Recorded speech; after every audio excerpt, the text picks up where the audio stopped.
lo que usted está mirando, que es un problema, es posible que Dios esté permitiendo que pase para bendecirte más. Aleluya. Aleluya. ¿No entendiste eso? Amén. Gloria a Dios. Es posible que el diablo te haya quitado 5.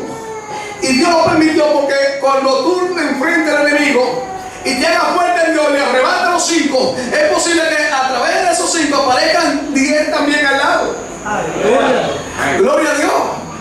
O sea que en vez de llorar, no hay Dios, ¿por qué a mí? ¿Por qué a mí? ¿Por qué? Mire, eso hay que dejarlo. ¿Por qué a mí? Por eso yo no me atreví a decir nada. Aleluya, que yo estaba ahí en esa camilla tirado. Y yo recuerdo que yo se lo he dicho a ustedes, pero lo tengo que decir de nuevo. Y yo recuerdo que yo tengo los ojos cerrados y me estoy mirando en el suelo, tal como yo caí. Y cuando yo me estoy mirando yo mismo, yo no le atrevo a decirle a Dios, pues Dios, ¿por qué? ¿Por qué tú lo permitiste? ¿Por qué tú lo dejaste? ¿Por qué tú me dejaste caer? ¿Por qué me pasó eso? Yo no me atreví a decirle nada a Dios. Pero Dios me confortó cuando dijo, yo estuve ahí contigo. Aleluya. Entonces, cuando Dios permite que te pase algo, es para llevarte a otro nivel más alto. Gloria a Dios. Aleluya.